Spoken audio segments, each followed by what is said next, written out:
بالله من الشيطان الرجيم. بسم الله الرحمن الرحيم. الحمد لله رب العالمين، والعاقبة للمتقين، ولا عدوان إلا على الظالمين، ونشهد أن لا إله إلا الله، ونشهد أن محمدا عبده ورسوله. اللهم صل وسلم على سيدنا محمد وعلى آله وأصحابه ومن سار على نهجه وتمسك بسنته إلى يوم الدين. Yang bermaksud segala pujian milik Allah Subhanahu wa taala, Tuhan sekalian alam, selawat dan salam ke atas junjungan besar Nabi Muhammad sallallahu alaihi wasallam, kepada ahli keluarga baginda, kepada para sahabat dan kepada mereka-mereka yang memperjuangkan agama Islam sehingga ke hari kiamat. Firman Allah Subhanahu wa taala, "Walladzi arsala rasulahu bil huda wa dinil haqq liyudhhirahu 'ala ad-din kullihi walau karihal kafirun." Yang bermaksud, dialah Tuhan yang mengutuskan nabinya, yang mengutuskan rasulnya dengan membawa agama yang benar, yaitu Islam, supaya agama ini mendominasi, bermakna mengalahkan agama-agama yang lain, walaupun orang-orang kafir tidak menyukainya. Tak ada siapa yang suka agama dia kalah. Sebaliknya, mana-mana agama ingin memaksa kehendaknya mengatasi agama-agama yang lain. Ini yang berlaku dalam sejarah dan yang sedang berlaku sekarang di mana-mana sahaja. Tetapi Allah Subhanahu wa taala mengutuskan nabinya, yaitu Nabi Muhammad sallallahu alaihi wasallam, yang membawa agama Islam. Dan bukan sekadar agama Islam ini agama yang hanya menitik beratkan solat, zakat, puasa, haji sahaja, tetapi agama yang diutuskan oleh Allah Subhanahu wa taala, yang dibawa oleh Nabi Muhammad sallallahu alaihi wasallam ini, liyudhhirahu 'ala ad-din kullihi, supaya agama ini mengatasi, memerintah dan membimbing segala sistem-sistem yang lain ke arah Islam, ke arah mencari keredaan Allah Subhanahu wa taala dan mendapat ganjaran di syurga nanti. Semua yang mendapat ganjaran syurga adalah Islam sahaja. Wa may yabtaghi ghayra al-islam dinan fala yuqbal min wa huwa fil akhirati minal khasirin. Sesiapa yang mengambil selain daripada Islam sebagai agama, sebagai sistem hidup, sebagai undang-undang, tidak akan diterima. Fala yuqbal min, sekali-kali tidak akan, bukan tak diterima saja, lain dan ini makna tidak akan diterima sampai kiamat.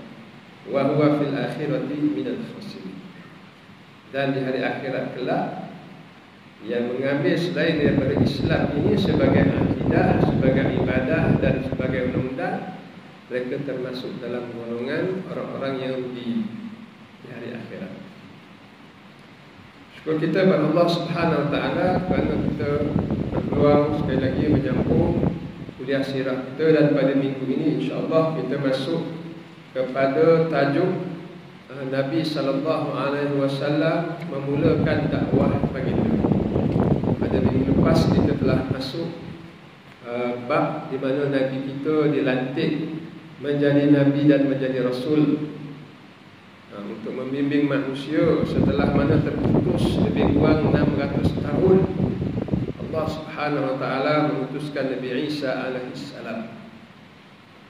Tetapi Nabi Isa ini diutuskan seperti mana nabi-nabi yang terdahulu hanya diutuskan pada kaum mereka sahaja, kecuali Nabi Muhammad sallallahu alaihi wasallam diutuskan untuk manusia semuanya. Jadi Nabi Isa ini diutuskan kepada Bani Israel, diutuskan di Palestin kepada Bani Israel. Tapi agama ini berkembang dan berkembang, masuk ke Eropah, masuk ke tempat-tempat lain. Belum sempat 400 tahun pada tahun 350 lebih kurang selepas ketiadaan Nabi Isa, dah agama ini diselewengkan oleh pengikutnya. Inilah tabiat manusia. Agama Islam pun ada juga orang nak menyelewengkan agama ini dah menjadi tabiat manusia. Kalau orang tu dia gila duit, dia akan buat ajaran yang mana orang boleh sedekah kat dia, dia kumpullah duit. Kalau orang tu dia gila hubungan jenis, dia buatlah ajaran sesat mana-mana. Kemudian dia halalkanlah hubungan jenis dengan isteri orang ke, dengan anak orang ke, berubek ke, apa-apa ke. Itu semua nafsu manusia, cenderung ke arah membawa ajaran sesat. Tapi disebabkan agama Islam ini, Allah Subhanahu Wa Taala akan menjaga. Terutamanya Allah Ta'ala menjaga Al-Quran. Inna nahnu nazzalna dzikra wa inna lahu lahafizun. Kami yang menurunkan Quran dan kami akan jaga dia. Maka agama Islam ini boleh bertahan sampai hari ini. Dah 1400 tahun lamanya, walaupun berlaku ajaran sesat, berbagai-bagai ajaran sesat, Bahai, Ahmadiyah lah, Syiah dan sebagainya. Semua itu ajaran-ajaran sesat.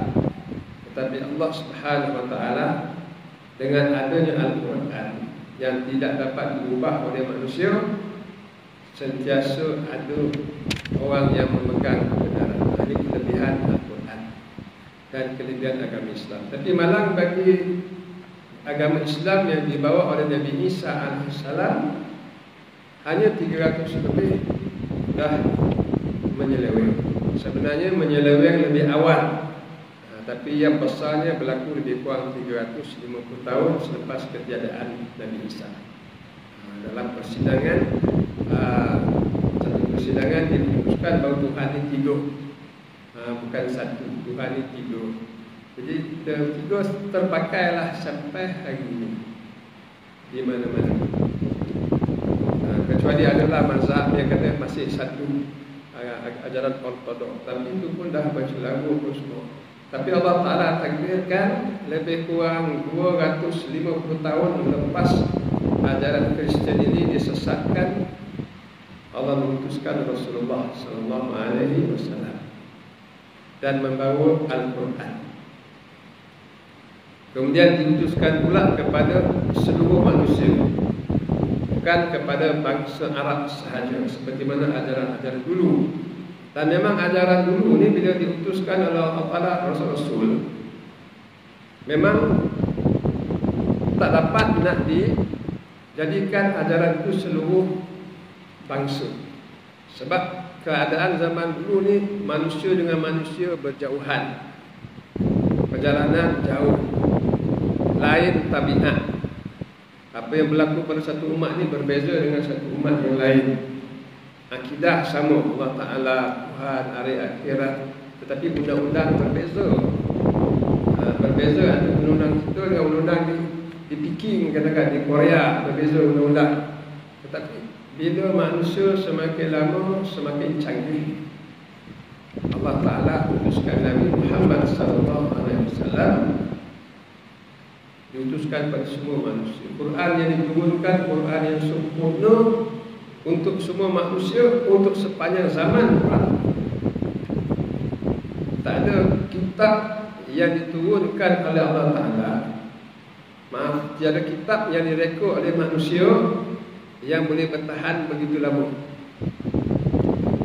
Buku-buku perubatan yang dikarang oleh Ibn Sina, awak tak pakai lah sekarang. Buku-buku perubatan Ibn Sina, The Canon of Medicine lah, walaupun dia induk perubatan, sebab dah perubatan dah lebih canggih. Buku-buku kejuruteraan yang dikarang zaman revolusi Perancis dulu semua tak pakai dah sekarang ni. Sekarang ni dah macam-macam kejuruteraan yang canggih-canggih. Kalau dulu nak buat tiang pada kedai kapal bidah tu, tiang besar-besarnya, tiang kedai. Sekarang ni tiang tu kecil je, disebabkan oleh dikira oleh komputer, tak payah tebal-tebal macam ni kalau bilah, cukup dengan satu sahaja. Jadi dunia semakin canggih, kitab-kitab yang dikarang dalam engineering ke dalam perubatan semua tak pakai lah. Kitab-kitab falsafah tak dipakai. Tapi ajaibnya Al-Quran ini 1400 tahun masih segar macam hari ini, macam dulu. Segar dia hari ini macam dulu. Ini mukjizat Al-Quran. Tapi Allah Subhanahu wa taala mengutuskan Nabi Muhammad sallallahu alaihi wasallam bukan semata-mata nak mengajar solat, zakat, puasa, haji, umrah sahaja. Seperti mana disebut di dalam Al-Quran yang dibaca awal tadi, supaya mengalahkan liyudhhirahu 'alad din, mengalahkan segala agama, segala sistem, segala undang-undang dan sebagainya ciptaan manusia. Kullihi, semuanya. Itu janji Allah Subhanahu wa taala. Walaupun ketika itu Nabi SAW hanya di Mekah dan di Madinah sahaja. Tapi itulah ayat yang didengar oleh Nabi, yang didengar oleh Abu Bakar As-Siddiq, yang didengar oleh sahabat-sahabat. Tapi mereka yakin. Bila mereka yakin dengan segala ayat-ayat Allah Subhanahu wa taala, cuba kita lihat. Hanya tak sampai 10 tahun lepas Nabi kita wafat, Islam tersebar ke Eropah, mengalahkan kekuatan Rom, kuasa besar dunia Rom.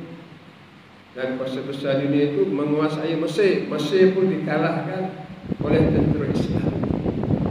Kemudian Iran, zaman itu tak adalah nama Iraq dan Iran. Yang ada adalah Wara' al-Bahr, negara di belakang sungai Euphrates, yang menganut agama Majusi, pun dikalahkan oleh Islam. Amal Islam dah tersebar seperti mana yang dijanjikan oleh Allah Subhanahu wa taala. Cuma janji Allah taala belum terlaksana sepenuhnya. Sebab apa? Amerika belum diperintah oleh Islam, Brazil belum diperintah oleh Islam, Mongolia belum lagi diperintah oleh Islam. Tapi ayat ini masih ada dalam kitab kita, masih ada dalam Al-Quran. Maknanya Islam ini akan mengalahkan Amerika, akan mengalahkan Brazil, akan mengalahkan dunia ini. Semuanya diperintah oleh Islam. Kalau bukan di zaman kita, di zaman anak cucu kita. Jadi bila sahabat berbincang dengan Nabi, dalam hadis yang diriwayatkan oleh Abdullah bin Amr bin Al-As, anak kepada Amr. Amr ni yang mengalahkan Mesir. Anak dia pun ikut sama abah, dan anak dia pernah bersahabat dengan Nabi juga.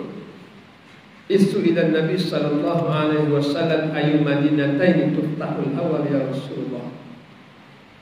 Berkata Abdullah bin Amr, ya Rasulullah, kalau macam tu, kalau Islam ni masuk. Mana Eropah ni semua kita akan masukkan. Maknanya mana bandar yang kita akan dapat dulu, sama ada Rom ataupun Istanbul. Mari bukan nama Istanbul, namanya Konstantinopel.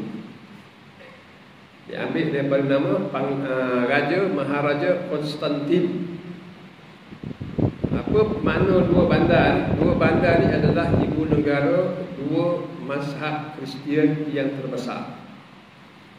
Dulu Eropah ni dibahagikan mengikut agama Roman Katolik dan agama Roman Ortodok. Berbeza Roman Katolik dengan Ortodok adalah beza. Pope, ketua agama Kristian kan, Pope tu, itu bukan semua Kristian, dia cuma ketua agama Roman Katolik. Ortodok tidak mengiktiraf dia. Protestan di England tidak iktiraf dia.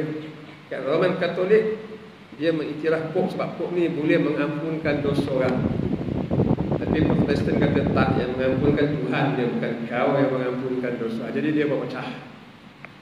Adalah sedikit sebanyak perbezaan. Tapi dua Kristian yang terbesar, Ortodok dan juga Roman. Ortodok ni ibu negaranya Istanbul, bagi nama Konstantinopel. Diambil daripada nama Maharaja Konstantin. Kemudian Katolik ibu negaranya adalah Rom di Itali, tempat tinggal Pope sekarang. Maka Abdullah bin Amr bin Al-As bertanya kepada Nabi, kalau dah Islam dah masuk ke dunia semua, tentulah akan masuk Eropah, tentulah dua bandar ni akan kalah. Cuma dia berminat nak tanya, dua bandar ni bandar mana dulu kita akan dapat? Ayu Madinataini tuftahul awal ya Rasulullah. Ibu negara mana Katolik yang kita akan dapat? Nabi kata Madinatul Hercules, bandaraya Hercules. Hercules ni panglima yang berada di Istanbul, Konstantinopel. Itu yang kita akan dapat.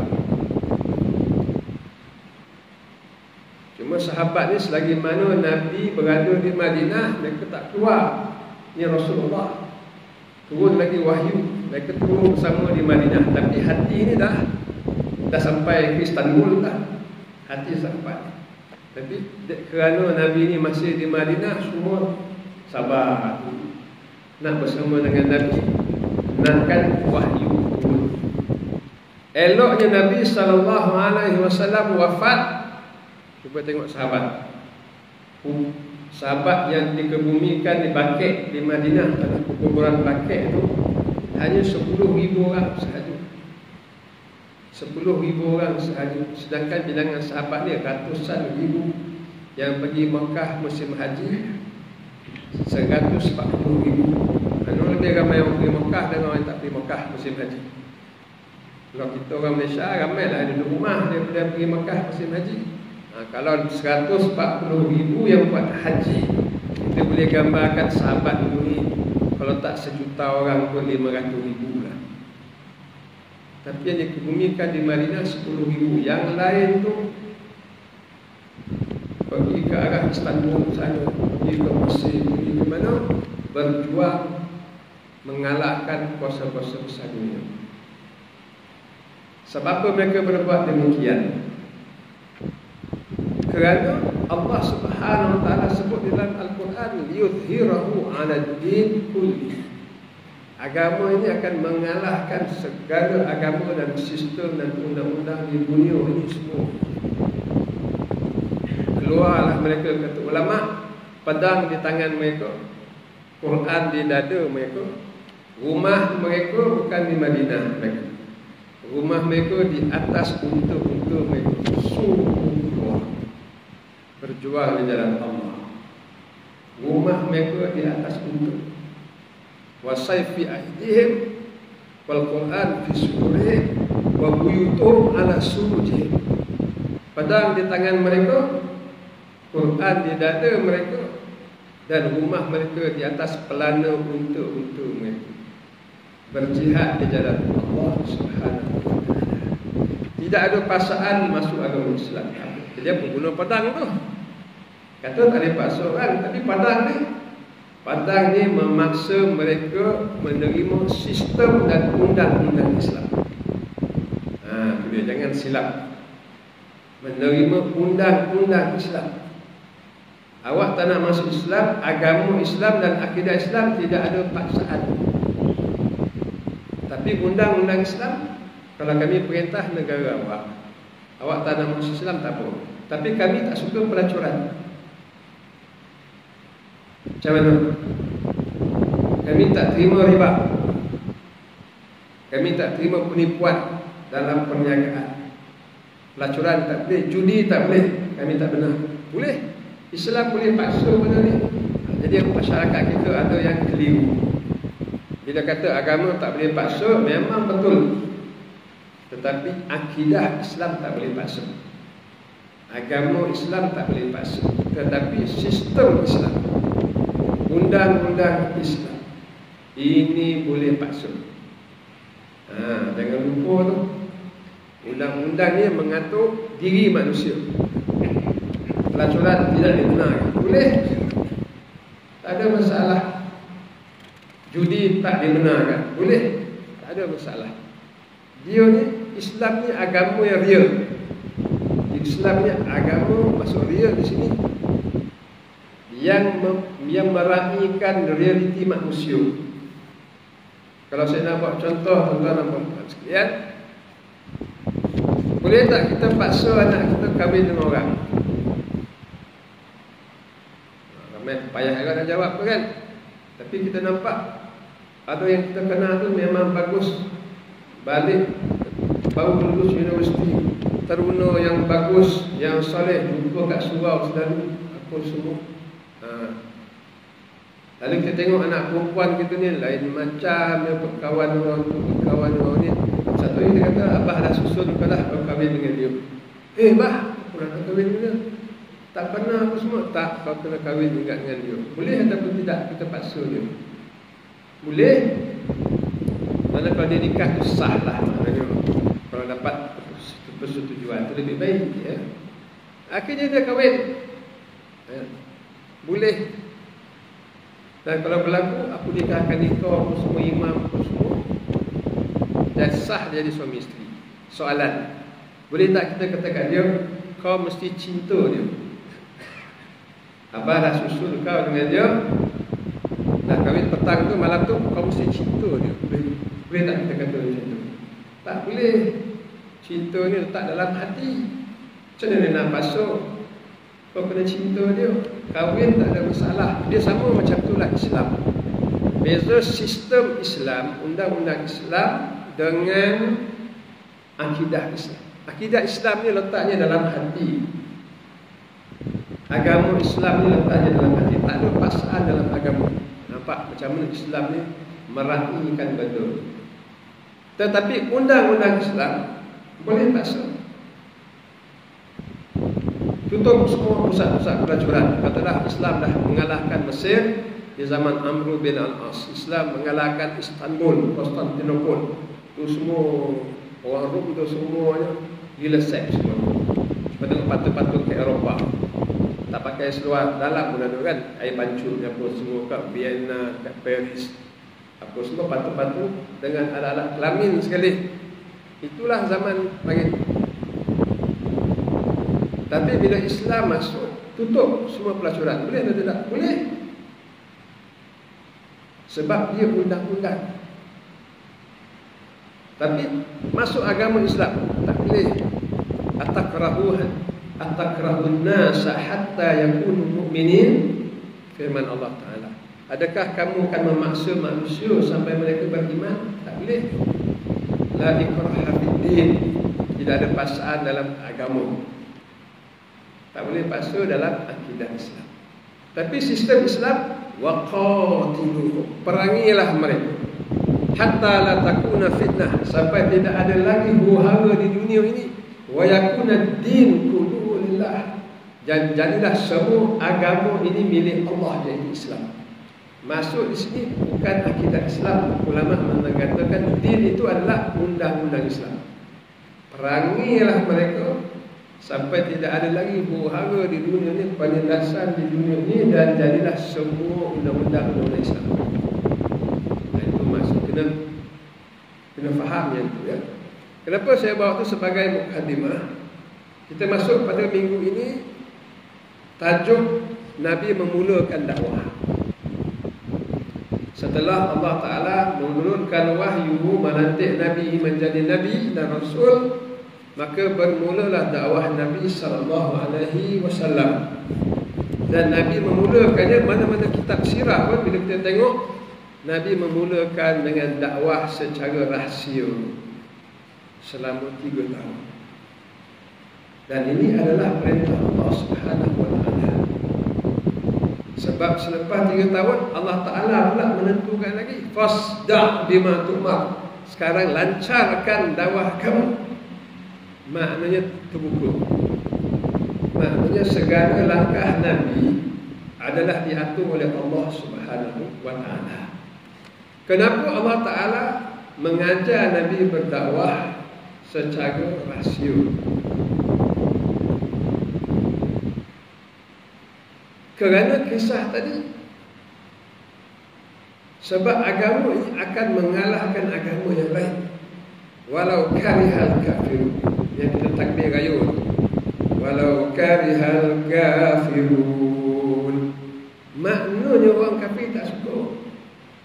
Agama ni orang kafir tak suka, dia mengalahkan mereka. maknanya akan ada pertentangan.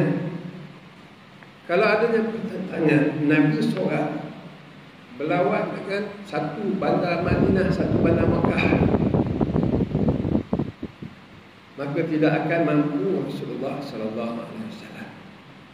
Jadi nak mengelakkan pertembungan ini, maka Allah Subhanahu wa taala memerintahkan Nabi itu berdakwah jauh daripada pengetahuan Abu Jahal, Abu Sufyan, Umayyah bin Khalaf, Abu Lahab dan sebagainya.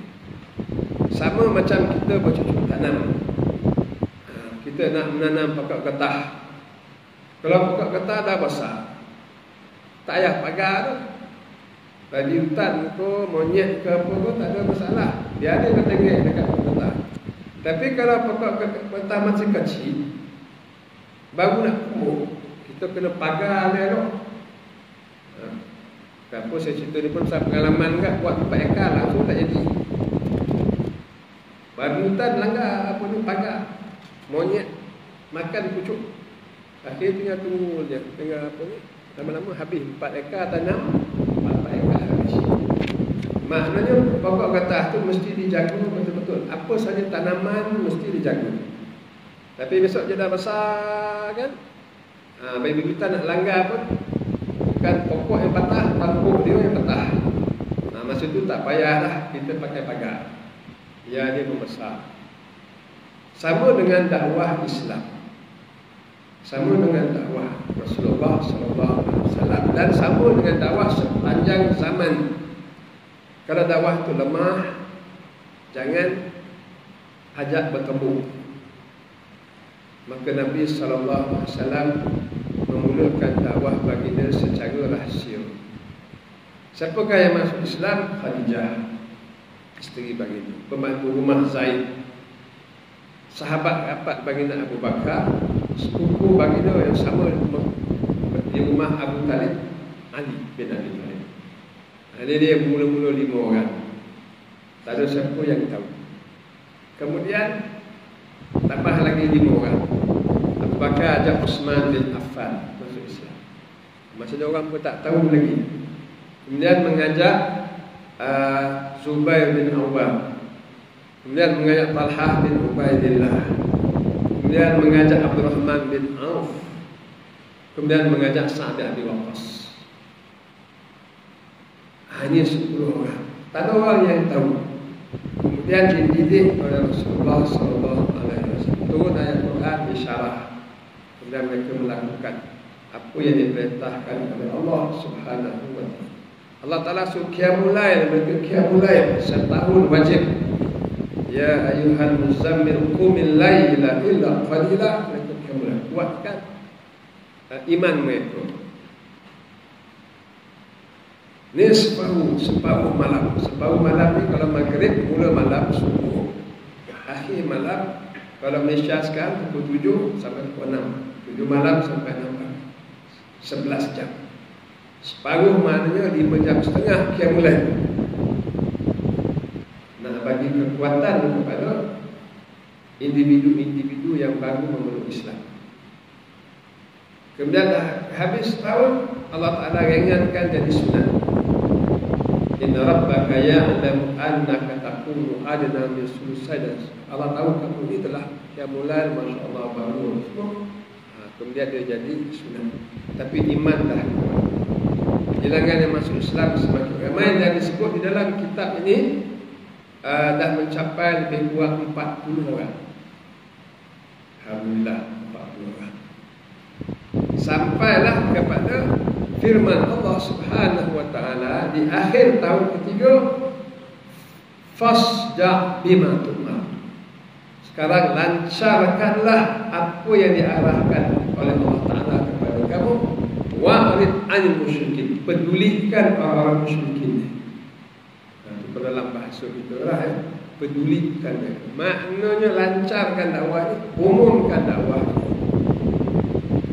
Penyembahan berhala itu tak betul, yang itu tak betul, yang ini tak betul.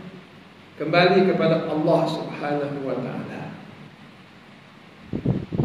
Ini Rasulullah bila turun ayat ni, Nabi tak tunggu dah. Walaupun bilangan 40 orang ni tak ramai. Sekali kena tangkap 40 tu dia bunuh habis. Perang Badar pun yang kita tengok itu 313 orang. Kalau kalah perang Badar, Nabi berdoa, ya Allah, intahlik hadhil asabah lan tu'bad. Kalaulah hancur 313 orang ni, kau tidak akan disembah lagi di muka bumi. Itu 313 di Madinah selepas hijrah. Ini baru mula bilangan lebih kurang 40 orang. Bilangan 40 orang. Tapi Allah Ta'ala kata umumkan saja. Rosah kisah orang musyrik. Apa je nak buat semua pedulikan. Maka Nabi SAW naik di Bukit Safa. Seperti mana yang kita dengar dalam sejarah.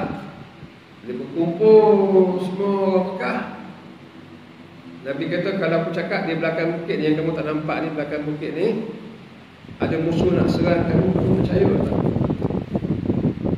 Mereka kata, kami percaya, walaupun tak nampak. Bukit Safa tu kan tinggi, tempat kita sa'i. Di belakang bukit ada.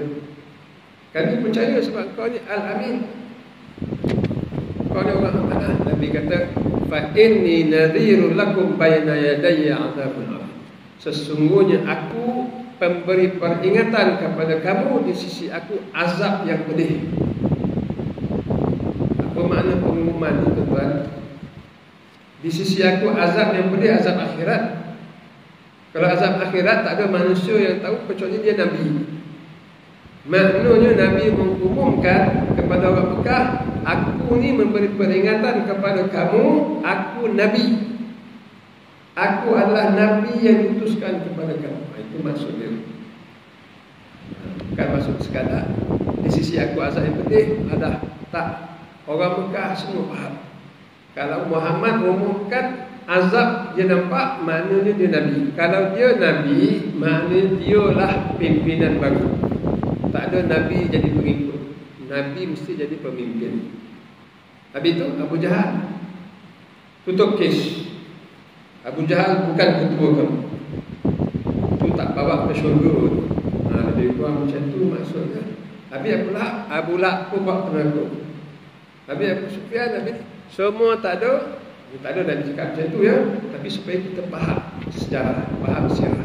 Maknanya hari ni pengumuman, semua ikut aku bawa kepada Allah Subhanahu Wa Taala. Yang lain tutup. Mereka bukan pemimpin kamu. Itu maksudnya.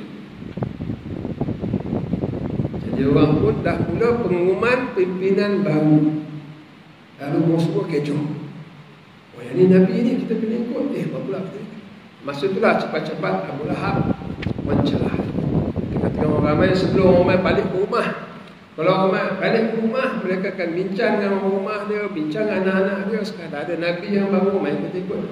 Sebelum sempat orang balik rumah, dia kata, celaka punya anak saudara tu. Dia kata,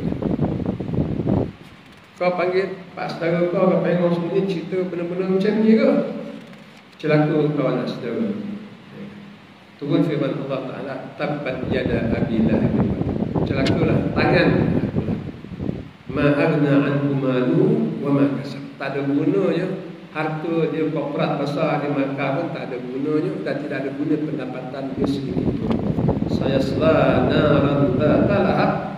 Dia akan dimasukkan ke dalam api neraka yang menyala-nyala, hammalatul hatab, dan bini dia sama juga dan sebagainya.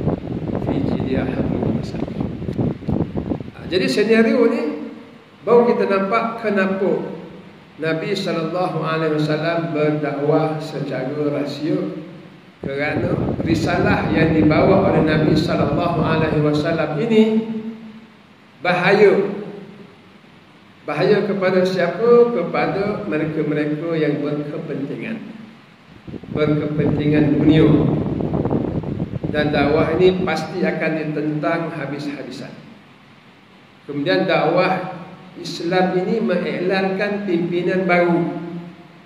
Pimpinan baru, iaitu pimpinan yang mentauhidkan Allah Subhanahu Wa Taala, dan mereka yang tidak mentauhidkan Allah Taala selamat tinggalkan mereka.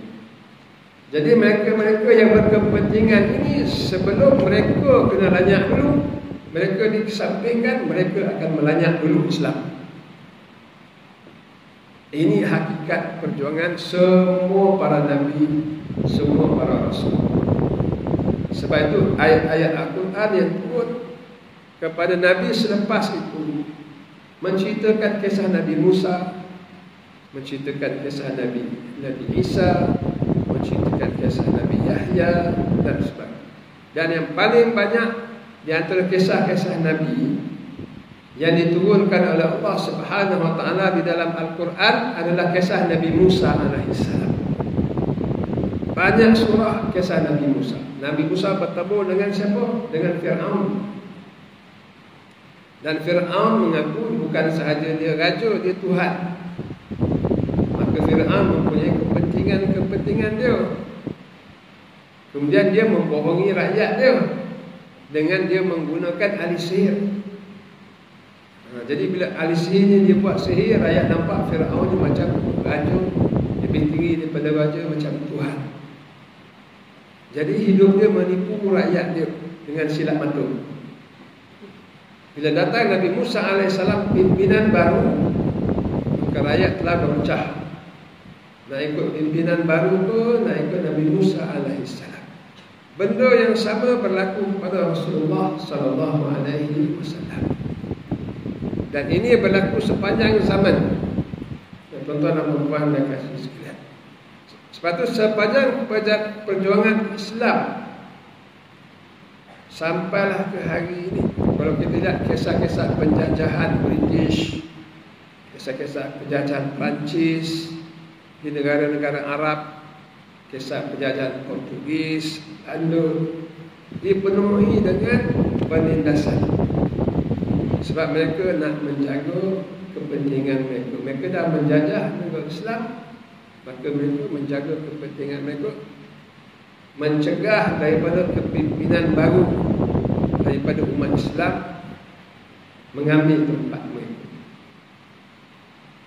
Sebelum saya tutup, kita ada satu kisah penjajahan Perancis di Afrika Tengah. Negara Afrika banyak negara-negara Islam. Ramai orang Islam di Malaysia ambil dengan Afrika ni, dia bayangkan Afrika ni negara ketinggalan lah. Sebenarnya 3/4 daripada Afrika itu negara-negara Islam. Salah satu daripadanya negara Afrika Tengah. Kebanyakan negara Afrika ini dijajah oleh Perancis sampai hari ini. Walaupun dikatakan merdeka, tapi Perancis ni punya jahat. Dia memerintah sampai hari ini. Walaupun ketua dah jadi orang hitam. Itu kita kena lihat. Di Mali sahaja lombong emas 800 lombong. Di Perancis tak ada lombong emas. Tapi di Perancis ada emas reserve 2,400 tan emas. Emas di reserve. Maknanya dia tak ada dalam negara baru. Di Mali 800 lombong, sekilo emas pun tak ada. 1 kilo emas pun tak ada. Semua hantar ke Perancis sampai sekarang. Jadi kita boleh bayangkan penjajahan terus berlaku.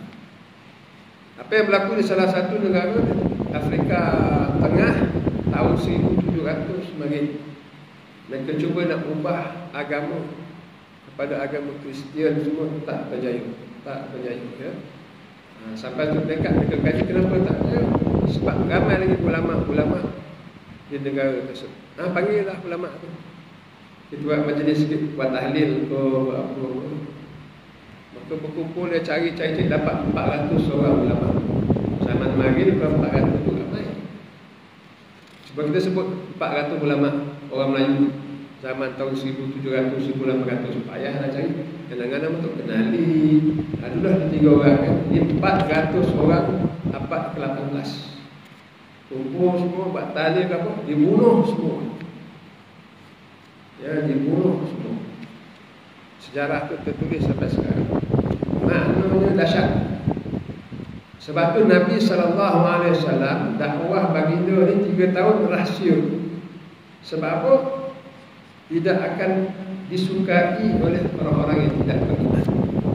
Itu mesej yang kita nak sampaikan.